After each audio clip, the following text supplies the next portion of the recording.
ಭಾರತೀಯ ಸೇನೆ ನಡೆಸಿದ ಆಪರೇಷನ್ ಸಿಂಧೂರ್ ಶ್ಲಾಘಿಸಿ ದೇವನಹಳ್ಳಿ ಬಿಜೆಪಿ ಮಂಡಲದ ವತಿಯಿಂದ ಬೃಹತ್ ತಿರಂಗ ಯಾತ್ರೆ ಹಮ್ಮಿಕೊಳ್ಳಲಾಗಿತ್ತು. ಈ ಯಾತ್ರೆಯಲ್ಲಿ ಮಕ್ಕಳು, ವಿದ್ಯಾರ್ಥಿಗಳು ಸೇರಿದಂತೆ ನೂರಾರು ಜನ ಸಾರ್ವಜನಿಕರು ಭಾಗಿಯಾಗಿದ್ದರು.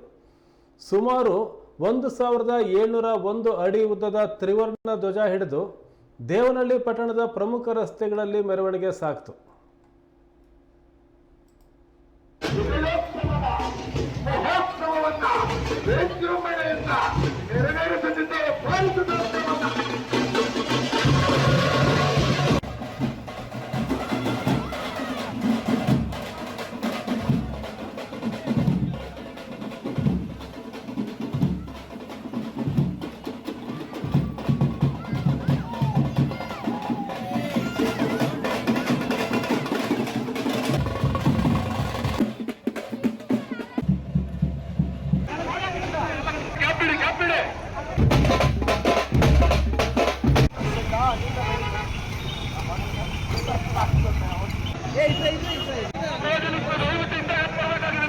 ಪಹಲ್ಗಾಮ ಏನು ದುಷ್ಟರು ನಮ್ಮ ಹೆಣ್ಮಕ್ಳ ಸಿಂಧೂರನ ಅಳಿಸಿದ್ರು, ಅವ್ರಿಗೋಸ್ಕರ ಈ ಭಾರತ ಆಪರೇಷನ್ ಸಿಂಧೂರ ಅಂತ ಹೇಳಿ ಒಂದು ಹೆಸರಿಟ್ಟು ನಮ್ಮ ಸೈನಿಕರಿಗೆ ಸ್ಥೈರ್ಯ ಕೊಟ್ಟು ಇವತ್ತು ಏನು ಆ ಪಾಪಿಗಳ ಅಡುಗುತಾಣ ಇತ್ತು, ಆ ಉಗ್ರಗಾಮಿಗಳ ಅಡುಗುತಾಣನ ಒಡೆದು ಉಳಿಸಿದರು.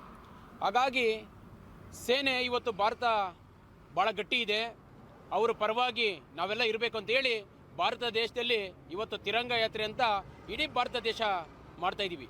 ಹಾಗಾಗಿ ಬೆಂಗಳೂರು ಗ್ರಾಮಾಂತರ ಜಿಲ್ಲೆಯಲ್ಲಿ ಕೂಡ ದೊಡ್ಡಬಳ್ಳಾಪುರದಲ್ಲಿ ಮೊನ್ನೆ ದಿವಸ ನಡೆದಿತ್ತು. ನಮ್ಮ ದೇವನಹಳ್ಳಿ ತಾಲೂಕಲ್ಲೂ ಕೂಡ ಬಹಳಷ್ಟು ನಾಗರಿಕರು ನನ್ನ ಜೊತೆ ಹಂಚ್ಕೊತಾ ಇದ್ರು.